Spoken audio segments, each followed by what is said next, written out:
Did you know that you can heat, ferment, carbonate, and dispense all from a homebrew keg? In my brew house, the homebrew keg satisfies all these things like a Swiss Army knife. Today, I'm going to show you how to ferment in a keg using a stainless steel float.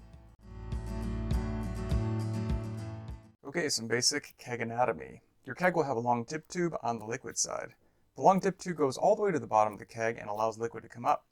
Conversely, on the gas side is a small 1-inch stubby. This was the way these kegs were designed to function when they housed syrup for sodas back in the day. In the case of carbonated water, this configuration is perfect because there is no sediment to suck up. Not all floats ship with a little stubby. That's not a problem because within your keg actually exists a little stubby. I'm going to show you how to remove that, save a few bucks, as well as in a keg ferment scenario, fill just a little bit higher. In a beer situation, through gravity, sediment will collect at the bottom, making its way up to the dip tube. This is true 10 times over in the event that you ferment in the keg. Luckily for us, floating dip tubes alleviate this.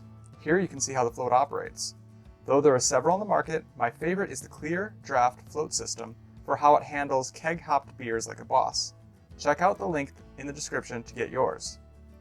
By removing the gas side stubby, we can fill the keg slightly higher, as well as remove the existing hardware and reuse it, assuming that your float didn't already come with one. So you've got your float, and now you need to snag that stubby. So first thing, depressurize the keg with the gas out. Here's the gas post, and here is the liquid post. So depressurize. I went ahead and loosened the posts already to save time, but use a wrench or a socket. So take off first the liquid one. Remove the post and keep this on the liquid side. And you'll see that long dip tube. Sometimes it's been sitting in there for years, so it might take a little effort to free it up. Remove it. Okay. Onto the gas side. Remove the post and the spring and the poppet. Careful not to have it fly away. Remove the stubby dip tube that I was talking about before. And this is a great time to remove the gasket and replace it with the square style ones, and I'll have a link in the description for that. So go ahead and put that on there. Move the stubby from the gas side over to the liquid side now. Take your liquid post with the poppet and spring, set it on top of the flange there. Bring your post down and make sure you get it squarely threaded. You don't want to cross thread this. Okay.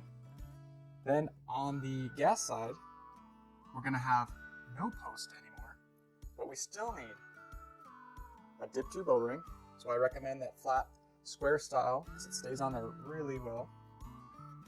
Again, the spring and the poppet on top. Square it up.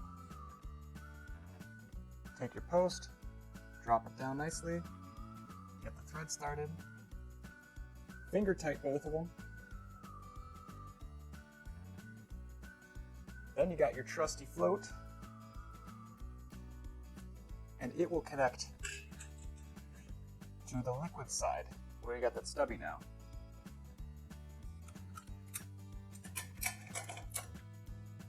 Head down and cinch up the posts with the wrench or the socket through the appropriate torque. Before being called into action, it's an excellent idea to fill the keg with water and pressure test for leaks with some soapy water and some CO2. So let's do that now. I'm going to hit it with 20 pounds of CO2. And while everything looks and sounds good, here comes that soapy water. Hit all your connections where it can leak, and there you can see we do have a leak, even though we couldn't hear it. That's why we test with soapy water. So take your wrench or your socket, tighten up.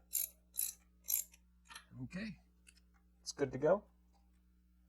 I recommend checking out my raw ale brewing video, where we recapture that precious CO2, all the while making a delicious sub 2% beer. Is it odd? I recommend checking out my raw ale video, in where we make raw ale that's less than 2% and we recapture that precious CO2.